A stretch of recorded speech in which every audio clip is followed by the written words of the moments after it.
भोग मनुष्य को कभी संतुष्टि नहीं दे पाते। मनुष्य जितना अधिक सुखों का भोग करता है, उसकी भोग लालसा उतनी ही तीव्र होती जाती है।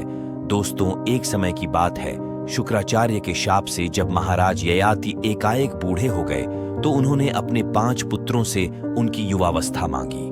ज्येष्ठ पुत्रों यदु, तुर्वशु, दुहु और अनु ने उनका अनादर करते हुए अपनी युवावस्था देने से मना कर दिया, पर उनके छोटे पुत्र पुरु ने उनकी आज्ञा का पालन करते हुए उन्हें अपनी युवावस्था दान कर दी और बदले में उनका बुढ़ापा ले लिया।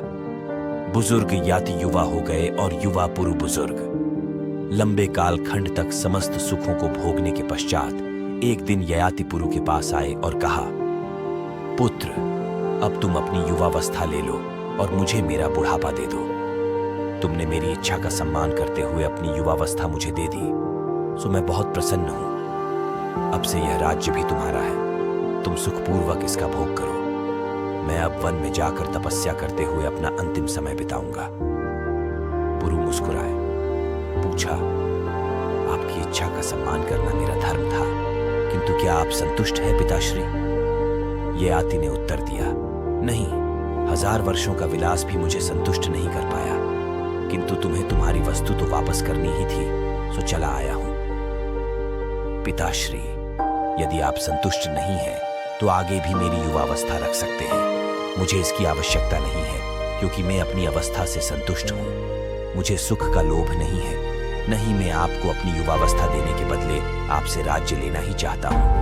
पुरु ने प्रसन्नतापूर्वक कहा। ययाति ने आश्चर्य से देखा, आपने साधु पुत्र की ओर, उसके मुख पर दिव्य कांति पसरी हुई थी। पुरु उनके भाव समझ गए।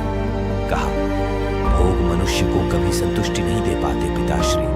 मनुष्य जितना ही अधिक सुखों का भोग करता है, उसकी भोग लालसा उतनी ही तीव्र होती जाती है। मनुष्य को संतुष्टि त्याग से मिलती है। ययाति देर तक सोचते रहे, फिर कहा, तुमने ठीक कहा पुत्र, भोगों से मुझे 1000 वर्षों में भी संतुष्टि नहीं मिली, पर अब मैं संतुष्टि चाहता हूँ। ये मुझे त्याग से ही मिलेगी।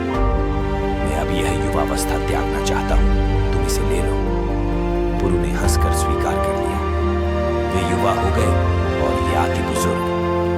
ययाति प्रसन्नतापूर्वक वन की ओर चले गए, किंतु समय ने देखा, इस बार भी त्याग पुरु ने ही किया था। दोस्तों, आपको इस कहानी से क्या सीख मिलती है? कमेंट बॉक्स में कमेंट करें और वीडियो को लाइक करें, शेयर करें और चैनल को सब्सक्राइब करें। धन्यवाद।